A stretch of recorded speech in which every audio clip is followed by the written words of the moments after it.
This will be a quick intro. इस video में मैं अपनी जीसॉक की जर्नी शेयर करने वाला हूँ, जो थोड़ा-सा बोरिंग हो सकता है, तो please watch it on 2x। इसको देखना या ना देखना आपकी मर्ज़ी है, बट शायद इससे आपको 2-3 बातें सीखने को मिल जाए। फिर मैं कवर करूँगा कि जीसॉक के लिए ऑर्गेनाइज़ेशन कैसे सिलेक्ट करनी होती है, फिर कंट्रीब्यूशन एक्चुअली स्टार्ट कैसे करना होता है और गिटहब के पहले इश्यू को टैकल कैसे करना होता है एंड मेंटर से कन्वर्सेशन कैसे स्टार्ट करनी होती है। फिर कवर करूँगा कि प्रोजेक्ट साइज़ के हिसाब से स्टाइपेंड एंड टाइमलाइन कैसे वेरी करता है और फिर प्रपोज़ल कहाँ पे सबमिट करना होता है और उसके रिलेटेड जो भी कुछ क्वेश्चन है, उनका आंसर दूँगा और मैं अपना सैंपल प्रपोज़ल डिस्क्रिप्शन में शेयर करूँगा। अगर पॉसिबल हुआ तो जीसॉक में मेरे साथ जो कंट्रीब्यूटर्स थे, उनके भी प्रपोज़ल शेयर करूँगा। पूरी वीडियो प्रॉपर टाइम स्टैम्प्स में डिवाइडेड है, तो आपके काम का जो भी पोर्शन हो वो देख सकते हो। जो कोई भी मुझे आईएमपी लिंक्स लगती है, उनको मैं डिस्क्रिप्शन में ऐड कर दूँगा। Okay, so let's start the video. Hi guys.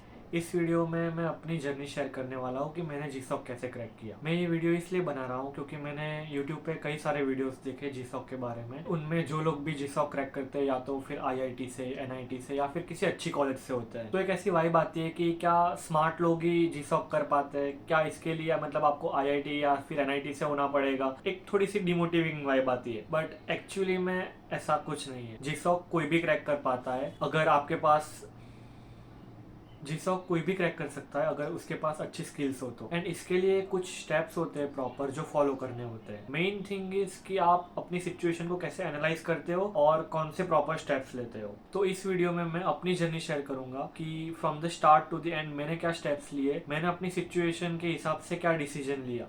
तो let's start with a brief introduction कि मैं कौन हूँ। Myself Varun Rawal, I am a computer engineering student and I am from tier 3 college. एंड मैंने जीसॉक अपने थर्ड ईयर में crack किया था। तो सब स्टार्ट हुआ था इन द सेकेंड ईयर, जब मुझे पहली बार पता चला कि जीसॉक जैसा कुछ होता है। तब मैं एंड्रॉइड डेवलपमेंट कर रहा था जावा में। एंड जीसॉक की जर्नी में सबसे पहला स्टेप यही होता है कि आपको कोई टेक स्टैक सिलेक्ट करना होता है कि जिसमें आपको काम करना पसंद हो और उसमें अपनी स्किल्स को डेवलप करना होता है। तब मैं अपने एंड्रॉइड डेवलपमेंट में बिगिनिंग में ही था, मुझे कुछ उतना ज़्यादा पता नहीं था कि do I really like it और नॉट। बट मैंने और भी फ्रेमवर्क्स ट्राई किए थे कि web development and everything, but उन सब में मुझे सबसे ज़्यादा एंड्रॉइड डेवलपमेंट ही पसंद था। तो मैंने सोचा कि इसको ही साथ लेके जीसॉक में पार्टिसिपेट करते हैं। तो I move to the second step. Now second step is to select an organization. तो ऑर्गेनाइजेशन सिलेक्ट करना ये जीसॉक का सबसे क्रिटिकल स्टेप है एंड ये आपको बहुत ही ध्यान से करना होगा। So there are two kind of people जिनको पता ही है कि मुझे इसी फ्रेमवर्क और इसी लैंग्वेज में आगे बढ़ना है, मुझे यही पसंद है, और वो उसके हिसाब से ऑर्गेनाइजेशन सिलेक्ट करते हैं। मैं भी यही सजेस्ट करूंगा कि आप ऑर्गेनाइजेशन के हिसाब से कोई टेक स्टैक ना पसंद करो। पहले आपको कोई लैंग्वेज पसंद हो या फिर फ्रेमवर्क पसंद हो, उसको सीख लो, उसको मास्टर कर लो, उसके बाद ऑर्गेनाइजेशन सिलेक्ट करो। तो फिर मेरा डिसाइडेड था कि मैं जावा में आगे बढ़ने वाला हूँ एंड्रॉइड डेवलपमेंट में। तो मैंने ऑर्गेनाइजेशन ढूंढनी शुरू की। एंड ऑर्गेनाइजेशन कैसे फाइंड करते हैं, let me show you. Organization select करने के लिए आपको 3 चीज़ें ध्यान में रखनी होती है। पहला तो आपका टेक स्टैक या आपने जो अभी तक स्किल्स डेवलप की, उसके हिसाब से आपको ऑर्गेनाइजेशन सिलेक्ट करनी है। दूसरा, वो देखना है कि ऑर्गेनाइजेशन फ्रीक्वेंटली जीसॉक में पार्टिसिपेट कर रही है या फिर नहीं। जीसॉक एक सेंट्रल पॉइंट है जहाँ पे स्टूडेंट्स एंड ऑर्गेनाइजेशन मीट करती है। गूगल मतलब कि जीसॉक ऑर्गेनाइजेशन को सिलेक्ट करता है, फिर वो ऑर्गेनाइजेशन स्टूडेंट्स को सिलेक्ट करती है। तो आपको ये देखना होगा कि वो ऑर्गेनाइजेशन फ्रीक्वेंटली जीसॉक में पार्टिसिपेट कर रही है एंड गूगल उसको सिलेक्ट कर रहा है या फिर नहीं। वो एक चीज आपको ध्यान रखनी है एंड फिर देखना है कि वो हर साल आती है तो कितने बच्चों को लेके जाती है, कि how many students are get सिल ओ ओके।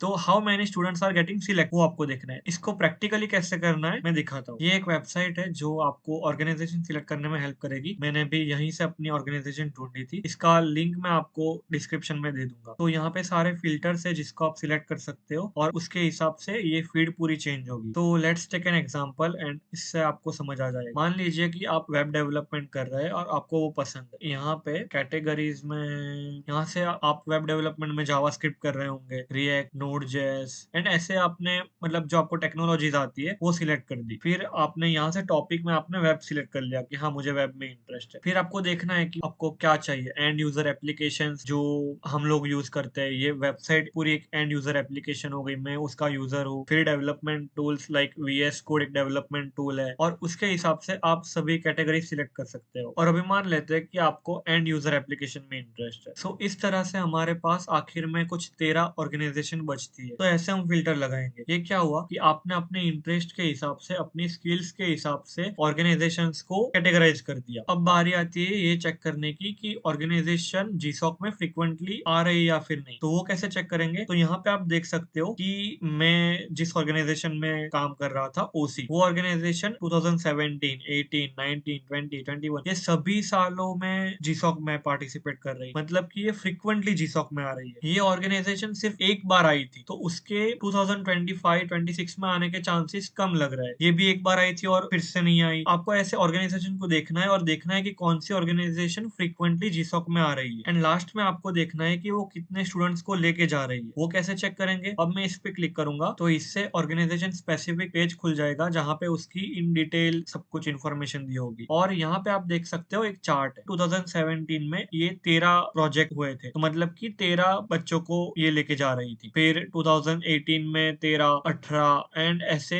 ये अराउंड 10 लोगों को तो लेके जा ही रही है। एंड 2024 में इसमें 18 स्टूडेंट सिलेक्ट हुए। ऐसे आप एनालाइज कर सकते हैं तीन चीजों से, उसके हिसाब से आप ऑर्गेनाइजेशन सिलेक्ट कर सकते हैं। तो हमने अभी जो कुछ भी एनालाइज किया उसके हिसाब से मुझे ओसी एक प्रॉपर ऑर्गेनाइजेशन लग रही है। उसको मुझे अब इन डेप्थ देखना है। तो कैसे? हमें किसी भी ऑर्गेनाइजेशन या फिर उसका प्रोजेक्ट देखना है तो ये सब कुछ गिटहब पे अवेलेबल होता है, तो हम डायरेक्ट वहीं से जा सकते हैं। गिटहब लिख के मान लो कि मैंने ओसी लिख दिया, वो आ ही जाएगा। एंड ये पूरी ऑर्गेनाइजेशन है। तो एक ऑर्गेनाइजेशन में कई सारे प्रोजेक्ट्स होते हैं, तो आपको ऐसा प्रोजेक्ट सिलेक्ट करना है जो एक्टिव हो और आपके इंटरेस्ट से मैच भी करता हो। और वो आप कैसे देखोगे? तो यहाँ पे देख सकते हो सभी के ग्राफ दिए हुए हैं। तो दिख रहा है कि इस प्रोजेक्ट का जो था लास्ट कमिट वो एक ईयर पहले था। एंड अब आपको ग्राफ में ही दिख रहा है कि फ्लक्चुएशन नहीं है, कि इसमें कुछ खास काम नहीं हो रहा है, ये एक्टिव नहीं है। ये अभी फिलहाल एक्टिव हुआ है। ये मॉन्यूमेंटो में फ्लक्चुएशन ज्यादा है, तो हाँ ये बहुत ही एक्टिव है। वैसे ये भी एक्टिव है। एंड ऐसे आपको एनालाइज करना है कि कौन से प्रोजेक्ट्स इसके एक्टिव है और मेरे इंटरेस्ट से मैच हो रहा है। एंड फिर आप उसमें कंट्रीब्यूशन कर सकते हो। एंड ये जो अभी आपको दिख रहा है ये सब कुछ, ये गिटहब है। ओपन सोर्स कंट्रीब्यूशन करने के लिए गिटहब और गिट की थोड़ी नॉलेज होनी चाहिए। ये kind of a practical thing है कि आप जब करोगे तभी आपको ज्यादा समझ आएगा। तो गिटहब एंड गिट के बेसिक आप यूट्यूब से सीख सकते हो। एंड फिर जब आप प्रैक्टिकली करोगे तो आपको इन डेप्थ समझ में आ जाएगा। स्टार्टिंग में हाँ थोड़ा कॉम्प्लिकेटेड लगेगा कि ये क्या हो रहा है, बट इट्स ओके, उसमें थोड़ा टाइम लगता है। तो इसको भी ऐड कर लेते हैं कि आपको अपनी स्किल्स के साथ गिट और गिटहब भी सीखना पड़ेगा थोड़ा। आई होप आपको पता चल गया हो कि कैसे ऑर्गेनाइजेशन सिलेक्ट करनी है। ये स्टेप्स फॉलो करके मैंने कुछ ऑर्गेनाइजेशन अपने लिए सिलेक्ट की थी। उनका मैंने कोड बेस देखा और सब कुछ एनालाइज किया, इश्यूज भी देखे। कोड बेस बहुत ही बड़ा था या फिर कुछ भी था कि मुझे वो समझ नहीं आया। मैंने इश्यूज भी सॉल्व करने की ट्राई की बट वो मुझसे नहीं हुए, तो फिर वही डिमोटिवेशन वाली फीलिंग आने लगी थी। बट मैं ट्राई करता रहता था, एंड्रॉइड डेवलपमेंट में आगे बढ़ा। फिर मुझे रियलाइज होने लगा कि तब मैं जावा और एक्सएमएल के साथ करता था। तो अगर आप किसी ने भी किया है तो उनको पता है कि एक्सएमएल में आप यूआई को कस्टमाइज कर सकते हो, बट वो बहुत ही कॉम्प्लिकेटेड होता है। तुम इजीली कुछ भी यूआई कस्टमाइज नहीं कर सकते और उसको मॉडर्न लुक नहीं दे सकते। बट मैं चाहता था कि मेरा यूआई बहुत अच्छा दिखे और थोड़ा एस्थेटिक हो, तो मैंने दूसरे फ्रेमवर्क ढूंढने शुरू किए जिससे मैं ऐप डेवलप कर सकूं, क्योंकि मुझे मेनली ऐप डेवलपमेंट में इंटरेस्ट था। तो मैंने फ्लटर के बारे में सुना। फ्लटर एक क्रॉस प्लेटफॉर्म फ्रेमवर्क है, तो वो सभी प्लेटफॉर्म को सपोर्ट करता है। और फ्लटर से यूआई को कस्टमाइज करना कंपेयर टू नेटिव एंड्रॉयड बहुत ही सिंपल एंड आसान एंड ईजी होता है। सिंपल, आसान एंड ईजी होगा। तो फ्लटर उस वक्त मुझे बहुत पसंद आया। मैंने फ्लटर में ऐप्स बनाना शुरू किया। एंड हमारे कॉलेज में कल्चर था, पता नहीं क्यों, कि कोई कुछ भी कर रहा हो वो किसी से शेयर नहीं करता था। लाइक अगर कोई भी वेब डेवलपमेंट सीख रहा हो, कुछ भी कर रहा हो, वो कभी आपको आके बताएगा नहीं या फिर आपसे कुछ भी शेयर नहीं करेगा। ऊपर से कोडिंग एनवायरनमेंट बहुत ही कम था। बहुत गिने चुने लोगों को रियली कोडिंग में इंटरेस्ट था। बट मेरे कुछ फ्रेंड्स थे जिनको मैं रोज बताता था कि मैंने आज ये सीखा, आज ये ऐप डेवलप कर रहा हूँ, अभी फ्लटर पे काम कर रहा हूँ, सब कुछ शेयर करता था उनके साथ। तो ये बात कि मैं अपने फ्रेंड्स के साथ सब कुछ शेयर करता था, ये मेरी जर्नी का एक इम्पोर्टेंट पीस बनता है बाद में जाकर। तो इसलिए मैं ये एडवाइस दूंगा कि आप कुछ भी सीख रहे हो वो शेयर करो। आप शेयर करोगे तो जिसको करना होगा, जिसको सीखना होगा वही सीखेगा।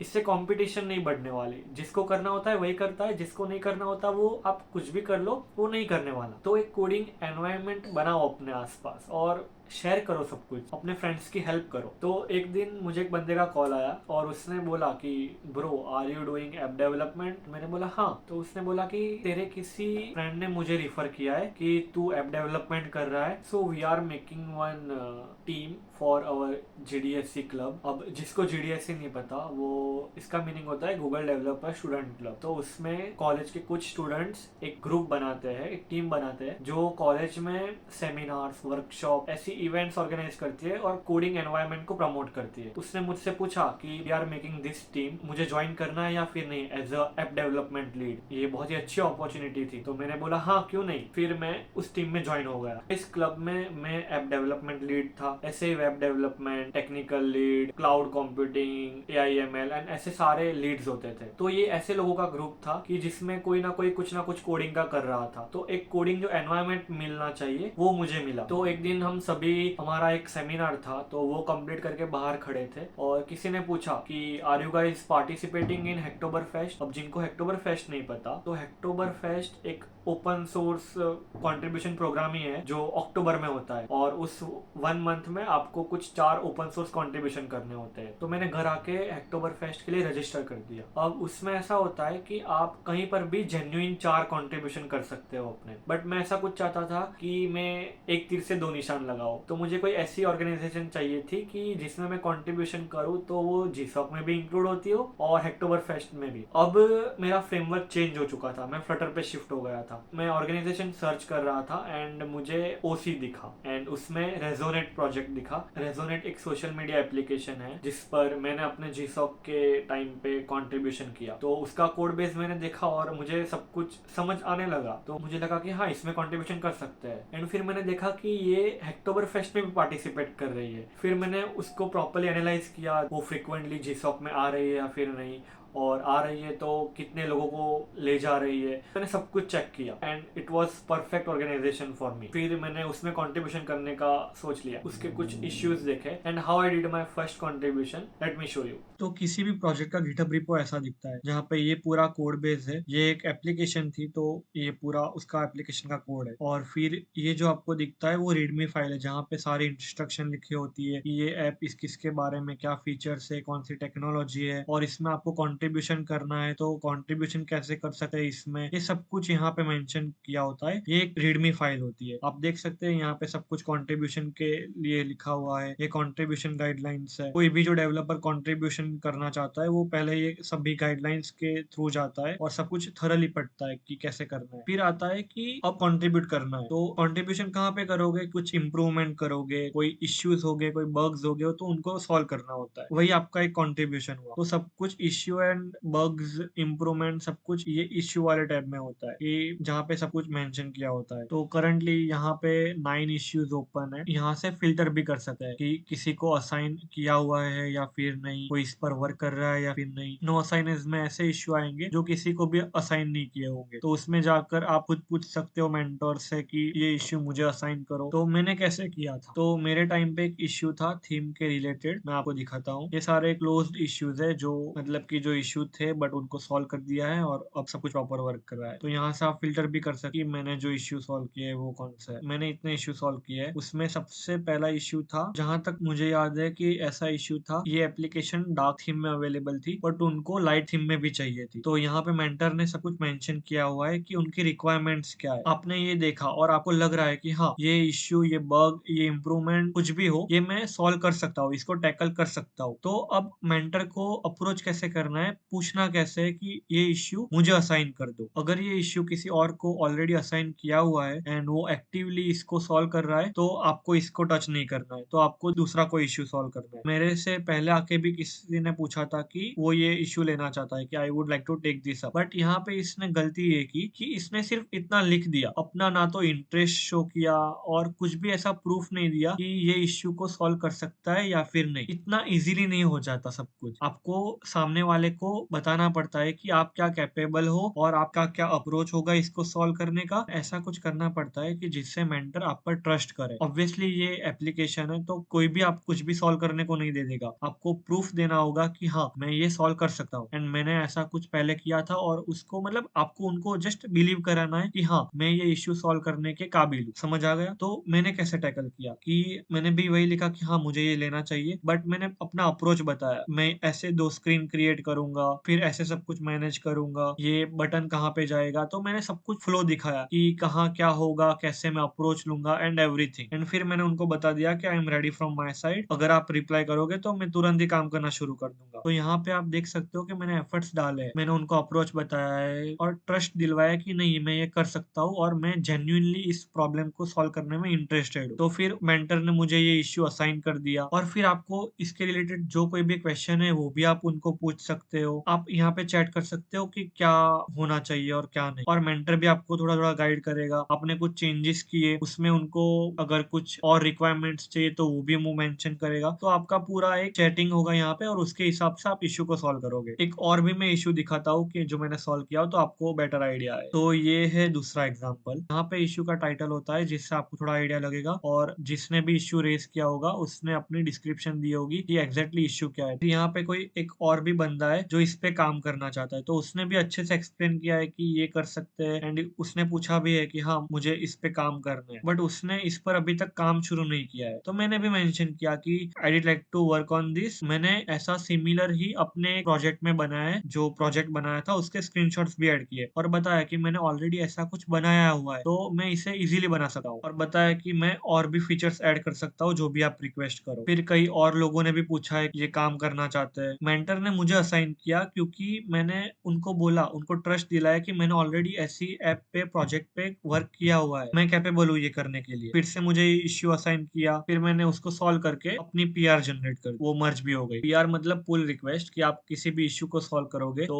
उसकी एक पुल रिक्वेस्ट जनरेट करोगी कि अब इसको मेन कोड बेस में मर्ज कर दो। तो उसके लिए जो रिक्वेस्ट जनरेट करते हो उसको पुल रिक्वेस्ट कहते हो। कोई भी इश्यू आप सॉल्व करोगे और जब पुल रिक्वेस्ट जनरेट करोगे तो यहाँ पे सब कुछ दिखेगा कि हाँ, ये इश्यू सॉल्व हुआ है और इसको मर्ज कर सकते हैं। तो एक क्विक रिकैप ले लेते हैं कि क्या करना होता है। सबसे पहले इश्यू को समझो, खुद से समझने की ट्राई करो, जितना समझ सको उतना, बट खुद ट्राई करो। प्रॉब्लम ये है कि अगर आप स्टार्टिंग से ही मेंटर को बहुत सारा परेशान करने लगोगे कि ये क्या है, मुझे ये नहीं समझ आ रहा, ऐसे तैसे, अपना कुछ ट्राई किए बिना ही, तो आपकी बहुत ही बुरी इंप्रेशन पड़ेगी। पहले खुद समझने की ट्राई करो, 10 बार कोशिश करो, फिर भी ना समझ आए तो उसके बाद पूछो। पहले से ही अगर आपने कोड बेस ही नहीं दिखा, कुछ देखा ही नहीं, और ऐसे ही आ गए और ऐसे ही गाइडेंस लेना शुरू कर दिया कि मुझे ये समझाओ, ऐसे करो, तो बहुत ही बुरी इंप्रेशन पड़ती है और आप पे ट्रस्ट नहीं बैठता मेंटर का। उनको लगता है कि अगर कुछ नया आ गया और खुद से सॉल्व करना आएगा तो ये नहीं कर पाएगा, ट्रस्ट नहीं बैठता। तो खुद से करने की ट्राई करो पहले। हाँ, कभी कभार सिचुएशन बहुत कॉम्प्लेक्स हो जाती है और किसी ऑर्गेनाइजेशन के कोड बेस और सब कुछ बहुत कॉम्प्लिकेटेड होता है, तो अगर आपको ना समझ आए तब पूछो, बट आप पहले 10 ट्राई करो, और जब आप पूछ रहे हो तो भी बताओ कि मैंने ये ट्राई किया, मैंने ऐसे अप्रोच लगाए और फिर भी मुझे नहीं समझ आ रहा, इसलिए मैं पूछ रहा हूँ। बट पहले अपने आप ट्राई करो। ओके, प्रॉब्लम समझ आ गया कि क्या करना है, तो अपना अप्रोच बताओ कि मैं कैसे सॉल्व करूंगा, और मेंटर का ट्रस्ट गेन करो। आपको थोड़ा बताना पड़ेगा क्योंकि ये आपका फर्स्ट कंट्रीब्यूशन है, आपका फर्स्ट टाइम है, तो वो आपको ऐसे ही नहीं दे देंगे। आपको उनका ट्रस्ट गेन करना पड़ेगा, तो उसके लिए आपको प्रूफ देने पड़ेंगे कि हाँ, मुझे आता है और मैं कर सकता हूँ। तो इसके लिए जो भी हो सके, अपने पास्ट प्रोजेक्ट या कुछ भी हो तो वो दिखाओ। एंड अगर मेंटर आपको असाइन कर दे तो फिर जी जान लगा के उसको सॉल्व भी करो। ऐसा नहीं कि अब नहीं हो रहा तो बीच में हार मान ली। इसलिए मैं सजेस्ट करूंगा कि पहली बार जब कर रहे हो तो कोई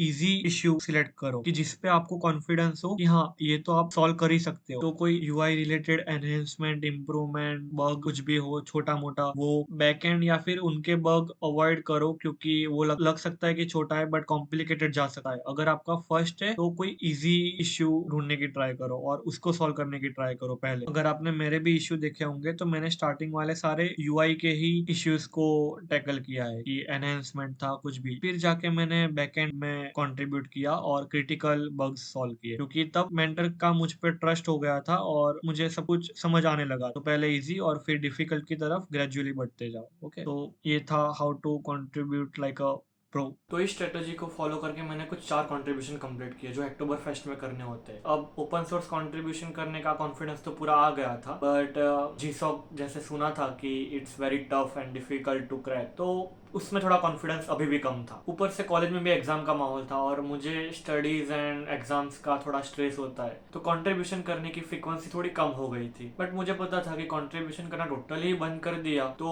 नहीं हो पाए, तो मुझे जब भी कभी वक्त मिलता मैं थोड़े कंट्रीब्यूशन करता रहता। एंड मुझे बैकएंड में इंटरेस्ट थोड़ा बढ़ने लगा था। हम एपराइट का बैकएंड यूज करते थे। एपराइट एक बैकएंड एज अ सर्विस है, तो उसमें मुझे इंटरेस्ट होने लगा था, तो मैं उसके कुछ क्रिटिकल बग्स हो वो सॉल्व करने की ट्राई करता रहता। बट सच बताऊँ तो मैं अपने कॉलेज पे ज़्यादा फोकस देने लगा था रादर देन जीसॉक, क्योंकि मेरा कॉन्फिडेंस बहुत कम था और मुझे लगा शायद जीसॉक नहीं होगा, इसलिए इस पे इतना एफर्ट्स नहीं डालते। इट्स लाइक कि मैं अगर 100% एफर्ट्स इसमें डालता और फिर नहीं होता तो मुझे बहुत ही मतलब बुरा लगता। बट अगर मैं कम ही एफर्ट्स डाल रहा हूँ और नहीं हुआ तो क्या ही फर्क पड़ता है, ऐसा सोच के मैं कम एफर्ट्स डालने लगा इसमें। कॉन्फिडेंस कम इसलिए था क्योंकि इसमें थोड़ा कंफ्यूजिंग होता है, कुछ भी पहले से फिक्स नहीं होता। जिस ऑर्गेनाइजेशन में अपना कंट्रीब्यूशन दे रहा हूँ वो शायद जीसॉक में आए या फिर ना भी आए। हाँ, मैंने एनालाइज किया था प्रॉपरली उसको, बट फिर भी देयर आर चांसेस कि वो इस बार ना आए, और वो ऑर्गेनाइजेशन ओसी आ भी जाए तो उसका जो प्रोजेक्ट रेजोनेट है वो शायद ना आए। तो इसमें एक थोड़ा सा डर बना रहता है क्योंकि कुछ फिक्स पता नहीं होता क्या होने वाला है। इसीलिए मोस्ट ऑफ पीपल क्या करते हैं कि सिर्फ एक ऑर्गेनाइजेशन में नहीं, एटलीस्ट 2-3 ऑर्गेनाइजेशन में कॉन्ट्रीब्यूशन करते हैं। मैं भी यही सजेस्ट करूंगा कि किसी एक ऑर्गेनाइजेशन को टारगेट मत करो, एटलीस्ट 2-3 ऑर्गेनाइजेशन में पैरेलली कंट्रीब्यूट करो। मेरा केस ऐसा था कि मुझे फ्लटर के रिगार्डिंग कुछ अच्छी ऐसी ऑर्गेनाइजेशन नहीं मिली थी और मेरे पास एक ही ऑर्गेनाइजेशन थी जिसमें मैं ऑलरेडी फ्लटर में एफर्ट्स डाल चुका था, और अब मैं कोई टेक स्टैक भी चेंज नहीं करना चाहता था ना तो फिर ऑर्गेनाइजेशन। तो मेरे लिए एक ऑर्गेनाइजेशन में पूरा फोकस देना वो मुझे लगा राइट डिसीजन है। बट आई विल सजेस्ट कि आप 2-3 ऑर्गेनाइजेशन को पैरेलली साथ लेकर चलो और उन सब में कंट्रीब्यूशन करो थोड़ा थोड़ा, तो अगर एक जीसॉक में ना भी आए तो आपके पास और बैकअप ऑप्शन हो। अब जनवरी के अराउंड सब जो ऑर्गेनाइजेशन होती है वो जीसॉक में अप्लाई करती है, एंड फरवरी 27 को गूगल ने जो भी ऑर्गेनाइजेशन सिलेक्ट की उनका एक लिस्ट पब्लिश होता है। तो मैंने फरवरी 27 को देखा और लकीली उस लिस्ट में ओसी का भी नाम था। फिर आप ऑर्गेनाइजेशन से डिस्कस कर सकते हो कि इस बार कौन से आइडियाज या फिर प्रोजेक्ट आएंगे जिसपे आप वर्क कर सकते हो। तो उस वक्त रेजोनेट के 3 प्रोजेक्ट आए थे जिनमें से मेरे काम के 2 ही थे, क्योंकि एक iOS रिलेटेड था और तो उसके लिए मैकबुक चाहिए जो मेरे पास नहीं था, मैं विंडोज का लैपटॉप यूज करता था। तो मेरे पास 2 ही ऑप्शन थे, एक था रेजोनेट ऐप का यूआई बिल्ड करना है और एक था रेजोनेट का बैकएंड बिल्ड करना है। तो जो बैकएंड वाला प्रोजेक्ट था वो था लार्ज प्रोजेक्ट, एंड जो यूआई वाला प्रोजेक्ट था वो था मीडियम प्रोजेक्ट। एंड प्रोजेक्ट के हिसाब से आपकी टाइमलाइन और आपका स्टाइपेंड डिसाइड होता है। तो अभी तक तो सब कुछ सही चल रहा था, बट अब जो 2 प्रोजेक्ट आए थे उनमें से जो एक सिलेक्ट करना था उस सिलेक्शन में मैंने शायद गलती कर दी, मुझे ऐसा लगता है। कैसे बताता हूँ मैं। तो मैंने जब रेजोनेट में कॉन्ट्रीब्यूशन स्टार्ट किया उसके पहले से ही एक बंदा था जो मुझसे भी पहले आके कॉन्ट्रीब्यूशन कर रहा था, एंड उसने बहुत ही अच्छा कॉन्ट्रीब्यूशन किया था। तो मैं भी जब जीसॉक के वीडियो देख रहा था यूट्यूब पे, मैंने कहीं पे सुना था ऐसा कि आप किसी भी ऑर्गेनाइजेशन में कंट्रीब्यूट करने जाओ तो आपको वहाँ का कंपटीशन भी एक एनालाइज करना होता है कि एक प्रोजेक्ट है और कोई मुझसे पहले से ही वहाँ पे कंट्रीब्यूट कर रहा है एंड उसने मेरे से भी ज्यादा कंट्रीब्यूट कर लिया है और वो प्रोजेक्ट मेंटर को किसी को देना होगा, तो देयर आर मोर चांसेस कि उसको ही मिलेगा, मुझे नहीं मिलेगा, क्योंकि उसने ज्यादा कंट्रीब्यूशन किया है। It's fair decision. तो जो मुझसे भी पहले कंट्रीब्यूशन कर रहा था मैंने उससे बात की कि देख ऐसे 2 प्रोजेक्ट आए, आर यू अप्लाइंग फॉर जीसॉक। तो वो भी मेरे जैसा ही कंफ्यूज था कि मुझे नहीं लगता मेरा हो पाएगा। तो मैंने उसको बोला कि एक बार ट्राई तो कर ले, क्या ही फर्क पड़ता है, नहीं हुआ तो ट्राई करने में क्या ही जाता है। एंड फिर मैंने उससे डिस्कस किया कि तू मेरे से पहले से कंट्रीब्यूशन कर रहा है तो तू लार्ज प्रोजेक्ट डिजर्व करता है, तू बैकएंड का जो लार्ज प्रोजेक्ट है वो ले ले एंड मैं जो यूआई वाला मीडियम साइज प्रोजेक्ट है वो ले लेता हूँ। अब ये काइंड ऑफ मेरी गलती थी या फिर नहीं, ये मुझे अभी भी डाउट है। तो हमारा डिसाइड हो गया था कि वो लार्ज प्रोजेक्ट लेने वाला है और मैं मीडियम साइज प्रोजेक्ट। अब सिर्फ बाकी रहा था प्रपोजल बना के सबमिट करने का, बट इसमें भी मैंने कांड किए थे। तो उस वक्त मेरे कॉलेज के एग्जाम्स चल रहे थे, तो मैंने सोचा कि एग्जाम्स पहले कंप्लीट कर लेता हूँ और फिर बाद में प्रपोजल ठीक से बना के सबमिट कर दूंगा। मुझे उतना कॉन्फिडेंस था कि प्रपोजल मैटर नहीं करना चाहिए क्योंकि ऑलरेडी मैंने कंट्रीब्यूशन अच्छा खासा किया है, तो प्रपोजल ठीक ठाक भी बना दूंगा तो चलेगा। तो मेरे एग्जाम्स खत्म हुए और सिर्फ मेरे पास 3 दिन थे और 3 दिन के बाद जीसॉक की एप्लीकेशन डेडलाइन थी। तो मैंने 2 दिन लगा के ठीक ठाक से अपना प्रपोजल बनाया। टू बी ऑनेस्ट मैंने प्रपोजल में इतना कुछ ध्यान नहीं दिया था, ठीक ठाक सा बना दिया था। तो आप प्रपोजल प्रपोजल जीसॉक के पोर्टल पे सबमिट करो उससे पहले अपने मेंटर से एक बार रिव्यू करवा सकते हो। तो मैंने अपना प्रपोजल मेंटर को रिव्यू करने दिया तो उन्होंने मना कर दिया कि ऐसा प्रपोजल नहीं चलेगा, तुम्हें और अच्छा बनाना पड़ेगा इसे और बहुत सारा वर्क ऐड करना होगा कि तुम क्या करने वाले हो, एंड वो भी टाइमलाइन वाइज। तो मैंने बोला ठीक है कर देते हैं। अब मैं प्रपोजल को एडिट कर रहा हूँ उसी दिन जिस दिन डेडलाइन है। तो मैंने टाइम देखा कि कितने बजे एग्जैक्टली डेडलाइन है। तो गूगल किसी और फॉर्मेट में टाइम देता है, तो मैंने इंडियन टाइम में कन्वर्ट किया तो वो रात के 11:30 थे, मतलब कि 11:30 डेडलाइन थी और उसके पहले मुझे सबमिट करना है। तो मैंने चेंजेस किए, प्रपोजल को ठीक ठाक किया, ज्यादा वर्क डन, जो कुछ भी ज्यादा काम कर सकूं वो सब कुछ ऐड किया टाइमलाइन के हिसाब से, और मेंटर को रिव्यू करने भी दे दिया। बट अब मेरे पास टाइम नहीं था कि मैं मेंटर के रिव्यू की राह देखूं, क्योंकि अराउंड रात के 7-8 बज चुके थे। और मैं फिर जीसॉक के पोर्टल पे सबमिट करने गया तो वहां पर मैंने देखा कि एप्लीकेशन की डेडलाइन क्रॉस हो चुकी थी। अब मैं अपना प्रपोजल सबमिट नहीं कर सकता। मैं बहुत ही डर गया था, एंड सच बताओ तो काइंड ऑफ मेरी गलती थी कि इतना लेट कौन अपना प्रपोजल सबमिट करता है, मुझे 2-3 दिन पहले ही कर देना चाहिए था। बट अब क्या कर सकते हैं। तो अभी तो अराउंड 8 ही बजे थे, तो मैंने गूगल ने जो टाइम दिया था उसको कन्वर्ट किया तो 11:30 ही बता रहा था। बट जो पोर्टल होता है जिसमें सबमिट करना होता है उसमें दिखा रहा था कि डेडलाइन क्रॉस हो चुकी है। तो मैंने व्हाइट झंडा दिखा दिया था कि अब नेक्स्ट ईयर में फिर से ट्राई करेंगे और देखेंगे, ध्यान रखेंगे कि पहले से करें। तो 1 आधा घंटा तो मैंने ऐसे सोचने में निकाल दिया। बट फिर अपना पूरा लैपटॉप बंद करके फिर से ऑन किया, सब कुछ रिस्टार्ट कर दिया, ब्राउजर रिफ्रेश कर दिया, सब कुछ किया, और उसके बाद फिर से पोर्टल ओपन किया और वहां पे दिखा रहा था कि हाँ मैं सबमिट कर सकता हूँ। तो मैंने जल्दी जल्दी से सबमिट कर दिया, एंड अब मेरे साइड से सब कुछ कंप्लीट था, मतलब अब मुझे कुछ भी करने का बाकी नहीं रहा था। एंड मैंने प्रपोजल सबमिट किया था मीडियम साइज प्रोजेक्ट का, क्योंकि मुझे ऐसा लगता था कि एक प्रोजेक्ट पे एक ही बंदा वर्क कर सकता है। तो अगर मैंने बैकएंड का ट्राई किया भी तो मैं नहीं कर पाऊंगा, क्योंकि उसके लिए जो पहले से कंट्रीब्यूटर था वो उसके लिए बेटर था। तो मैंने ऐसे सोच के मीडियम साइज प्रोजेक्ट ही सिलेक्ट किया था। अब फर्स्ट मेरे को रिजल्ट अनाउंस होता है कि कौन कौन सिलेक्ट हुआ है। आई वॉज वेटिंग एंड मेरा सिलेक्शन हो गया था। But the catch here is, जो मीडियम साइज प्रोजेक्ट था उसमें मेरे अलावा एक और कंट्रीब्यूटर भी सिलेक्ट हुआ था। एंड आई वाज शॉक कि एक प्रोजेक्ट में 2 लोग सिलेक्ट हो सकते हैं। एंड फिर मुझे दुख हुआ कि काश मैं वो बैकएंड वाला प्रोजेक्ट ले लेता जो लार्ज साइज का था। क्यों? क्योंकि मुझे बैकएंड में इंटरेस्ट भी था और पैसे भी ज्यादा मिलते हैं। तो मैं आपको दिखाता हूँ कि small, medium and large project wise timeline and stipend कैसे वेरी करता है। Small, medium and large project के हिसाब से स्टाइपेंड एंड टाइमलाइन ऐसे वेरी करती है। मेरा मीडियम साइज प्रोजेक्ट था तो मेरा स्टाइपेंड था $1500, एंड मेरे अलावा मीडियम साइज प्रोजेक्ट में एक और कंट्रीब्यूटर भी था। तो अगर मुझे पता होता कि एक ही प्रोजेक्ट में 2 कंट्रीब्यूटर हो सकते हैं तो मैं लार्ज साइज प्रोजेक्ट सिलेक्ट करता। तो मैं भी आपको यही कहूंगा कि एक बार मेंटर से पूछ लेना कि आप एक प्रोजेक्ट में 2 कंट्रीब्यूटर को असाइन कर सकते हो या फिर नहीं, और उसके हिसाब से तुम कंट्रीब्यूटर्स अपने आप में डिस्कस करके कोई डिसीजन लेना। एंड कुछ ऐसा दिखता है जीसॉक का पोर्टल, जहाँ पे आपको अपना प्रपोजल सबमिट करना होता है और प्रोजेक्ट का सब कुछ मेंटेनेंस यहाँ पे होता है। तो जब आप एप्लीकेशन फिल आउट करोगे और प्रपोजल सबमिट करने का टाइम आएगा तो यहाँ पे आप प्रपोजल सबमिट कर रहे होगे, और आप मैक्सिमम 3 प्रपोजल सबमिट कर सकते हो, एक ही ऑर्गेनाइजेशन के डिफरेंट प्रोजेक्ट्स में या फिर डिफरेंट ऑर्गेनाइजेशन, बट मैक्सिमम 3 ही प्रपोजल सबमिट कर सकते हो। तो मैंने गलती ये की कि मैंने एक ही प्रपोजल सबमिट किया मीडियम साइज प्रोजेक्ट के लिए जो था रेजोनेट यूआई, बट एक ही ऑर्गेनाइजेशन के अंदर 2 डिफरेंट प्रोजेक्ट, मतलब कि रेजोनेट यूआई जो मीडियम साइज था और रेजोनेट ऐप जो बैकएंड रिलेटेड था वो था लार्ज साइज प्रोजेक्ट। ये दोनों प्रोजेक्ट एक ही ऑर्गेनाइजेशन के अंडर थे, तो मैं इन दोनों के लिए 2 डिफरेंट प्रपोजल सबमिट कर सकता था और उनमें से कोई भी प्रपोजल सिलेक्ट होता। तो मैंने और एक प्रपोजल लार्ज साइज प्रोजेक्ट के लिए सबमिट किया होता तो शायद उसके भी सिलेक्ट होने के चांसेस थे। But in some scenarios proposal create करना बहुत ही टाइम टेकिंग प्रोसेस होती है। कई लोग 1-2 ही प्रपोजल बना सकते हैं, बट आपको मैक्सिमम 3 अलाउड है। बट ऐसा मत करना कि आप 3 प्रपोजल बना रहे हो ठीक ठाक से,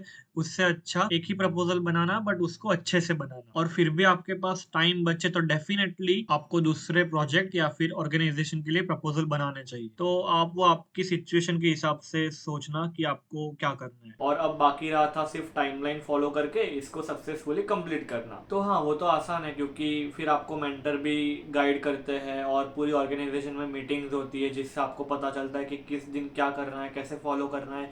गूगल के भी मेल्स आते रहते हैं जो सब कुछ एक्सप्लेन करते होते हैं कि कैसे क्या करना होता है, तो उसके बाद आपको पूरा गाइडेंस मिलता है और जो टाइमलाइन होती है वो पहले से पूरी प्रिडिक्टेबल होती है, तो उसमें कोई भी कंफ्यूजन नहीं होता। ऊपर ऊपर से बता दूं तो कोई भी प्रोजेक्ट हो, कोई भी टाइमलाइन हो, उसमें मिड टर्म इवेल्युएशन होता है और फाइनल इवेल्युएशन होता है, और दोनों इवेल्युएशन आपको सक्सेसफुली कंप्लीट करने होते हैं, एंड दैट्स इट। एंड फिर आपका जीसॉक सक्सेसफुली कंप्लीट हो जाता है। यहाँ पे ऐसे प्रपोज़ल होता है जो आप सबमिट करते हो, यहाँ पे आपका प्रोफ़ाइल होता है, यहाँ पे प्रोजेक्ट मैनेजमेंट होता है जिसमें दिखा रहा है कि मैंने mid term evaluation and end term evaluation दोनों इवैल्यूएशन सक्सेसफुली पास किए हैं। एंड उसके बाद आपको मिलता है एक application letter, verification letter and GSoC certificate, जिसकी बहुत ही वैल्यू है क्योंकि वो शो करता है कि आपने किसी ऑर्गेनाइजेशन में पहले से काम किया हुआ है इतना, एंड आपने ओपन सोर्स कंट्रीब्यूशन भी किया है, तो आपको technologies and tech and coding की अच्छी खासी नॉलेज है, तो सर्टिफिकेट की बहुत वैल्यू होती है। एंड सबसे अच्छी चीज स्टाइपेंड मिलता है अच्छा खासा। तो दैट्स इट, ऐसी थी मेरी पूरी GSoC journey. Thanks for watching, see you soon, bye.